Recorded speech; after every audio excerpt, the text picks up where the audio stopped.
did Barron get so freaking tall? Who's the real daddy? Shaq? Hello and welcome to another episode of the Idiocracy Report. My name is Kenan Jerome Floyd, and I blame Glorilla. Dallas, Texas. I will be headlining the Dallas Comedy Club on December 15th. Doors open at 8:15. Show starts at 8:30. If you would be interested in coming to see me perform stand-up comedy, ticket link below in the description. Man, oh man, oh man. America has made history by electing a twice impeached convicted felon to the White House a second time. Thank you very much. Wow.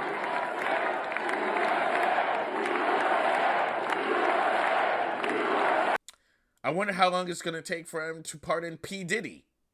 And a lot of people on the left are trying to figure out who is to blame for Kamala Harris's catastrophic loss. I mean, let's be real. I was tracking the numbers from the beginning last night, and Trump came out swinging. He came out the gate winning by a landslide. People are trying to compartmentalize, how did this happen? Was it racism? Was it misogyny? Was it white women? Was it black men? Was it the Democrats' fault? Well, let's look at the chart. 10% of black people voted in this election. 4% black men, 6% black women. Some charts are different, but they're in the range of 73 to 78% of black men voting for Kamala Harris. In comparison to the last election cycle, 79% black men voted for Joe Biden. Then it went on to show that 88% to 92% of black women support Kamala Harris, while in the last election, 90% of black women supported Joe Biden. And keep in mind that black people only make up 12 to 15% of the voting population. So it seemed like everybody else outnumbered black people overwhelmingly in their support of Donald Trump and Republicans. And to be honest with you, it makes sense. This is a conversation that we have every 4 years. And I hope this time it really opens up an opportunity for unity and communication in our community. And I'll also be honest with you and say that the Kamala Harris that we got in this election cycle wasn't the right candidate. This isn't the same Kamala that we got at the beginning of Biden's administration. We did it. We did it, Joe. You're going to be the next president of the United States. I feel like whoever was on her team didn't give her free rein and allow her to really speak her mind. So I'm not going to sit here and say I'm going to do something that's only going to benefit black people.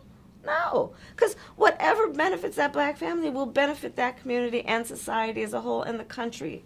Say it with your chest, Kamala. People want authenticity. Watching Kamala give speeches at her rally reminded me of the night that I did amateur night at the Apollo in New York City. And I knew that the audience was ready to boo. As soon as I walked out on stage, I knew that the audience was cocked and loaded, ready to hate me. Do you know what it's like? To look into the darkness and all you see is 1,000 Easter suits and hats bent back like this, ready to boo your ass? As soon as I started speaking, I knew it was over. Because there was two factors in play. My voice and the joke I told. I immediately knew that they didn't like my voice because as soon as I started speaking, someone in the crowd yelled that I sounded white. And on top of that too, I also told a bad joke. The toilets in the Apollo Theater, they're black. They're colored black. They got black toilets in the Apollo Theater, no white toilets, right? So the first joke I said was, man, with all of this gentrification in Harlem, I'm glad the toilets in the Apollo are still black. When I tell you that there was a wave of boos that started in the back and came all the way towards the front like a freight train. Then the Sandman came out and started dancing and the siren went off and all that stuff. I hated Harlem for 6 months. The point is, you only have a few seconds to get people to rock with you authentically. Anytime that I've had a job interview and they've asked me a question I didn't know, I pulled the same thing where I tried to word salad my way out of the conversation. They would ask me a question that I didn't know the answer, and I would talk as much as I could about a related experience, but not exactly what they were asking, to maybe hope that they forgot the question that they asked. Maybe they were impressed by my story or my experience, but I could never word salad my way out of giving the impression that I knew what I was talking about. I think it's very important, as you have heard from so many incredible leaders, for us at every moment in time, and certainly this one, to see the moment in time in which we exist and are present.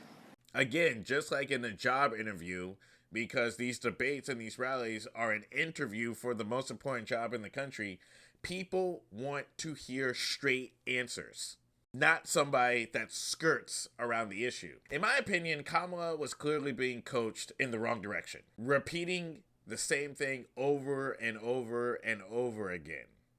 That doesn't build trust, because people start thinking that you can't think for yourself or you don't know what you're doing. It's basic human nature. But people are going, oh, but she's overqualified. She served in all 3 branches of government.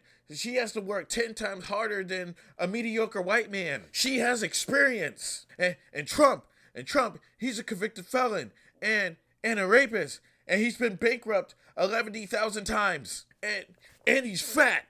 How can he win over her? Look, let me tell you something. And I'm saying this from the standpoint of a man. This is the best way I can illustrate it. Women like dating an intentional man with a plan.